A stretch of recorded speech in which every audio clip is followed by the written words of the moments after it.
आप सभी। मैं आशा करती हूँ आप सभी लोग स्वस्थ और प्रसन्न होंगे। आज हम हमारा पाठ लोकोक्ति और मुहावरे को पढ़ेंगे और समझेंगे। तो आइए इस पाठ को प्रारंभ करते हैं।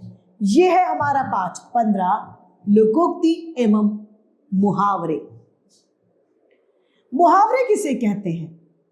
मुहावरे वे हैं ऐसे वाक्यांश होते हैं जो अपना शाब्दिक अर्थ ना प्रकट करके एक विशेष अर्थ को प्रकट करते हैं, वह मुहावरे कहलाते हैं। मुहावरे लोकमानस की चिर संचित आधार अनुभूतियां होती हैं। इनके प्रयोग से भाषा में सजीवता आ जाती है और एक विलक्षण अर्थ ध्वनित होने लगता है। लोकोक्ति क्या है? लोकोक्ति ऐसी उक्ति होती है जो लोक में बोली जाती है, जो श्रोता के हृदय पर सीधा प्रभाव डालती है। लोकोक्ति को कहावत भी कहते हैं। ये प्राय लोग अनुभव के आधार पर बनी होती है, यानी लोग अपना अनुभव इसमें डालते हैं, अनुभव से ये लोकोक्ति बनती है। मुहावरे और लोकोक्ति में अंतर यह होता है कि मुहावरा एक वाक्यांश होता है जिसका स्वतंत्र रूप से प्रयोग नहीं किया जा सकता, जबकि लोकोक्ति पूर्ण वाक्य होती है और स्वतंत्र रूप से इसका प्रयोग किया जा सकता है। अब है यहां पर हमें मुहावरे दिए गए, आइए इन्हें पढ़ते हैं। पहला, अंग अंग मुस्कुराना यानी बहुत खुश होना। कक्षा में प्रथम आने पर सभी के अंग अंग में कक्षा में प्रथम आने पर कविता के अंग अंग मुस्कुरा गया। अक्ल का दुश्मन होना यानी मूर्ख। मैंने तो उसे बड़ा अच्छा समझा था, लेकिन वह तो अक्ल का दुश्मन निकला। आंख का काटा होना यानी शत्रु होना। राजनीति में राजनेताओं के एक नहीं कई आंख के कांटे होते हैं। अक्ल के पीछे लट लिए फिरना यानी बुद्धि का सही प्रयोग न करना। तुम भी बेवजह न जाने किससे उलझ पड़े, वह तो वैसे ही अपने अक्ल के पीछे लट लेकर घूमता है। आंख दिखाना अर्थात गुस्सा करना। मेहमानों के सामने मां की आंख दिखाते ही बच्चे चुपचाप बैठ गए। आंखों में धूल झोंकना अर्थात धोखा देना। आजकल बच्चे माता पिता की आंख में धूल झोंककर पढ़ाई के स्थान पर खेलने लगते हैं। आंखें चार होना यानी प्रेम होना। घर में आते जाते दोनों की आंखें चार हो गई। आंख का तारा होना यानी बहुत प्यारा होना। सभी बच्चे अपनी मां की आंख के तारे होते हैं। आंखों पर पर्दा गिरना यानी लोभ में अंधा हो जाना। सेठ जी की आंखों पर पर्दा पड़ा हुआ है, तभी तो वह न्याय अन्याय को नहीं देख पा रहे हैं।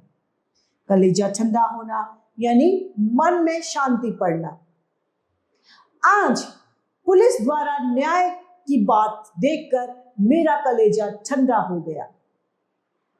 कलेजे पर सांप लौटना यानी ईर्ष्या से जलना या फिर जलन होना। बहुत सारे लोग दूसरों की उन्नति को देखकर ऐसे प्रतीत होता है कि उनकी कलेजे पर सांप लौट गए। कलेजे पर हाथ रखना यानी अपने दिल को छूना। अपने कलेजे पर हाथ रखकर कहो कि तुमने यह कार्य सही किया या गलत। कान भरना अर्थात चुगली करना। आज तो नौकरानी ने मालकिन के कान भर दिए थे। कान कतरना यानी बहुत होशियार होना या होशियारी दिखाना।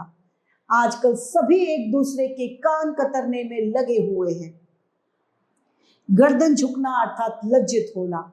शाम की चोरी पकड़े जाने पर उसकी गर्दन झुक गई। गले का हार होना यानी बहुत प्यारा होना। अब तुम्हें क्या कहने, तुम तो अधिकारी के गले का हार बने हुए हो। गला घोटना यानी अत्यधिक अत्याचार करना। जनता का गला घोटने वाली सरकार ज्यादा दिन टिक नहीं पाती। सिर पर भूत सवार होना यानी धुन लगना। व्याघ्रता को तो आजकल नृत्य का भूत सवार है, उस पर नृत्य की धुन सवार हो गई है। सिर पर खून सवार होना यानी मरने मारने की कर बैठना। एक विवादित बयान को देने के बाद में जनता के सिर पर खून सवार हो गया है। कुत्ते की मौत मरना यानी बुरी मौत मरना। डाकू सदैव कुत्ते की मौत मरते हैं। कोल्हू का बैल यानी निरंतर कार्य में जुटे रहना। मां को देखकर ऐसा प्रतीत होता है कि जैसे वो कोई कोल्हू का बैल हो। कलई खुलना अर्थात आपकी पोल खुलना। आज तो शाम की बात से उसकी कलई ही खुल गई यानी उसकी पोल खुल गई। काम तमाम करना अर्थात मार देना। शक्ति सिंह ने दोनों मुगल सैनिकों का काम तमाम कर दिया। कानो कान खबर ना होना यानी किसी को भी पता ना चलना, चुपचाप। कई घोटालों की खबर, कई घोटालों में किसी को कानो कान खबर तक भी ना हुई। गड़े मुद्दे उखाड़ना यानी पुरानी बातों को फिर से उठाना। अब चुप ही रहना ही अच्छा है। गड़े मुद्दे उखाड़ने से कोई लाभ नहीं होता। गुलछर्रे उड़ाना यानी मौज मस्ती करना। वह बाप दादा के पैसों पर गुलछर्रे उड़ा रहा है। घड़ों पानी पड़ना यानी लज्जित होना। चाचा जी ने रमेश की उसकी गलतियां सुनानी प्रारंभ करी तो माताजी पर घड़ों पानी पड़ गया। घास खोदना यानी व्यर्थ समय बर्बाद करना। तुमने सारी उम्र तो घास खोदने में बिता दी, अब तुम कार्य की बात करते हो। नाक रगड़ना यानी दीनता दिखाना। जब जुआरी ने बहुत नाक रगड़ी तो थानेदार ने उसे छोड़ दिया। मुंह की खाना यानी किए का फल पाना। आज राम को मुंह की खानी पड़ी। मुंह में पानी भराना यानी ललचाना। गरम गरम रसगुल्ले देखकर श्याम के मुंह में पानी आ गया। मुंह छिपाना यानी लज्जित होना। मुंह छिपाने से काम नहीं चलेगा, अब तो कुछ करके दिखाना ही होगा। मुंह तोड़ जवाब देना यानी कड़ा उत्तर देना। हमारी सेना ने कारगिल की पहाड़ियों पर पाकिस्तान को मुंह तोड़ जवाब दिया। नाक में दम करना यानी बहुत तंग करना। शिवाजी ने औरंगजेब की नाक में दम कर रखा था। नाक रखना यानी इज्जत रख लेना। सही समय पर तुमने पहुंचकर मेरी नाक रख ली। माथा ठनकना यानी संदेह होना। शत्रु की गतिविधियों को देखकर मेरा माथा ठनक गया। चंपत होना यानी गायब होना। चोर को पुलिस को देखकर ही चोर चंपत हो गए। मुंह बंद कर देना यानी चुप कर देना। आजकल अच्छे अच्छे लोग भी पुलिस वालों का मुंह बंद कर देते हैं। दांत पीसना यानी बहुत गुस्सा करना। शत्रु ने दांत पीसकर कहा कि इस बार मैं तुम्हें अच्छा सबक सिखाऊंगा। दांतों तले उंगली दबाना यानी आश्चर्य प्रकट करना। श्याम की कक्षा में प्रथम आ जाने पर सभी ने दांतों तले उंगली दबा ली। अब है हमारे पास में लोकोक्तियां। लोकोक्तियां यानी लोक में प्रचलित उक्तियां लोकोक्तियां कहलाती हैं, जो कि एक वाक्य होती है और इनका अपना एक अलग महत्व होता है, जिसे कहावत भी कहा जाता है। पहला, आम के आम गुठलियों के दाम यानी दोहरा लाभ होना। वाराणसी पेपर जाने के वजह से मुझे आम के आम गुठलियों के दाम भी। वाराणसी पेपर जाने पर मैंने पेपर के साथ साथ घाट का भी आनंद लिया। यह तो वही बात हो गई कि आम के आम और गुठलियों के दाम। ऊंची दुकान फीका पकवान यानी केवल बाहरी दिखावा। अग्रवाल क्लॉथ हाउस में कपड़ों की किस्में तो बहुत है लेकिन उनका स्तर घटिया है। यह तो वही बात हुई कि ऊंची दुकान फीका पकवान। मुंह में राम बगल में छुरी, यानी अंदर से शत्रुता दिखाना और ऊपर से मीठी बातें करना। राम के तो मुंह में राम और बगल में छुरी है। लातों के भूत बातों से नहीं मानते, यानी दुष्ट लोग आराम से नहीं मानते। उसको समझाना व्यर्थ है, वह लातों का भूत है। पांचवा, चमड़ी जाए पर दमड़ी न जाए, यानी बड़ा कंजूस होना। उसके पास चंदा लेने जाना ठीक नहीं, क्योंकि वह चमड़ी जाए दमड़ी न जाए में विश्वास रखता है। 100 सुनार की एक लोहार की, यानी बलवान का तो एक ही बार अच्छा है। शरीर जब एक शराबी सुरेंद्र को तंग करने लगा तो उसे गुस्सा आया। उसने कसकर एक थप्पड़ मारा। यह तो वही बात हो गई कि 100 सुनार की और एक लोहार की। अंत भला तो सब भला, यानी अच्छे कार्य का परिणाम भी अच्छा ही होता है। उसने परिवार वालों की बहुत सेवा की तो आज सब तरफ से आनंद है। कहा जाता है ना, अंत भला तो सब भला।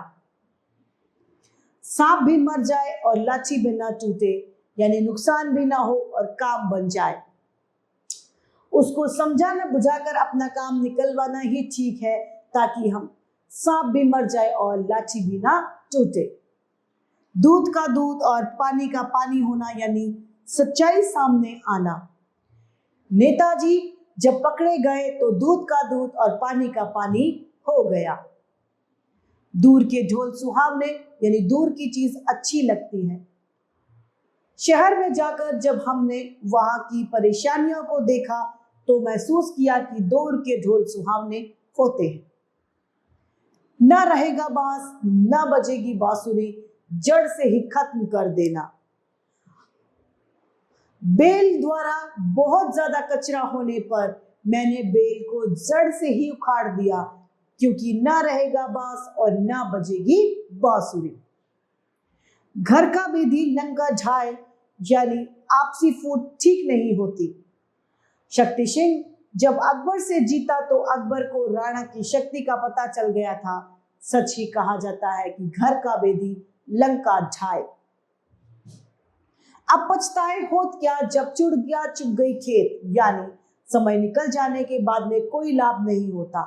परीक्षा परिणाम में विफलता हाथ लगने से परेशान होना कोई अच्छी बात नहीं है। यह तो वही हो गया कि अब पछताए होत क्या, जब चिड़िया चुग गई खेत। अधचल गगरी छलकत जाए, यानी अधूरे ज्ञान वाले व्यक्ति को ज्यादा ही बोलते हैं।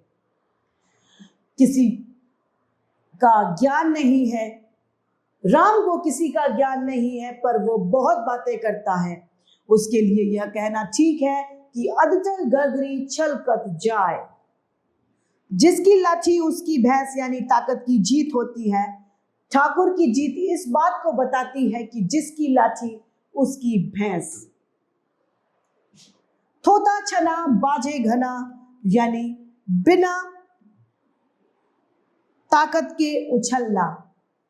अरे ज्योति, तो मुझसे मत घबराओ। वह तो तोता चना बाजे घना की उक्ति की चरितार्थ है।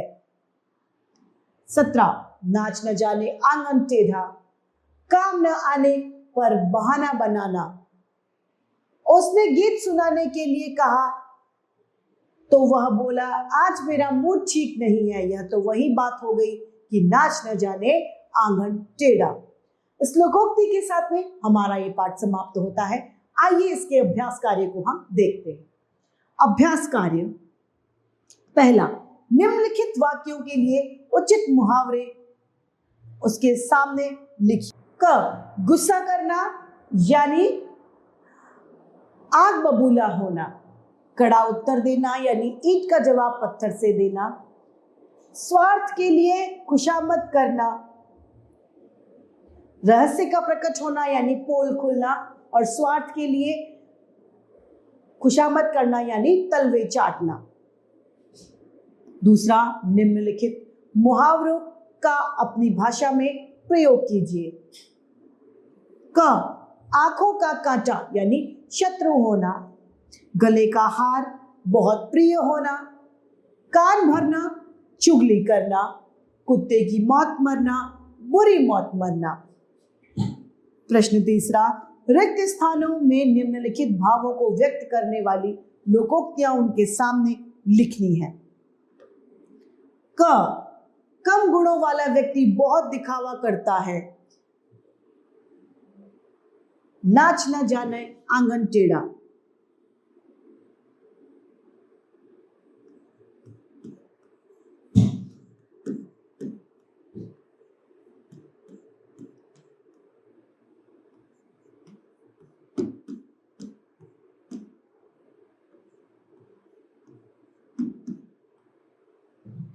ख, किसी वस्तु का दोहरा लाभ, आम के आम गुठलियों के दाम।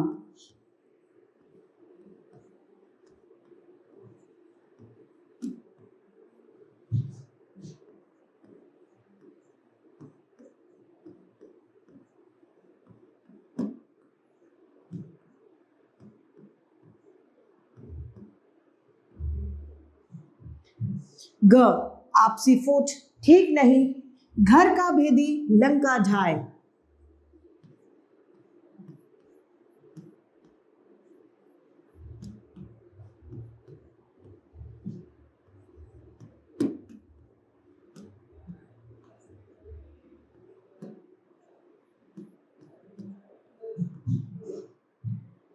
सच्चा न्याय, दूध का दूध, पानी का पानी।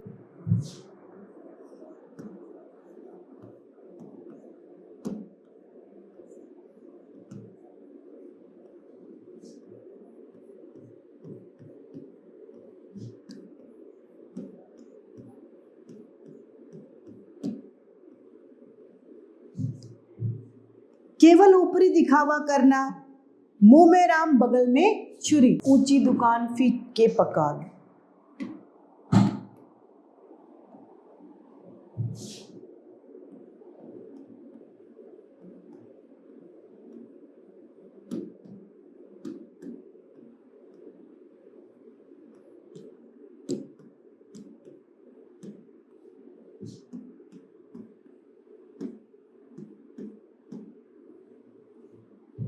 प्रश्न चौथा, निम्नलिखित प्रश्नों के उत्तर दीजिए।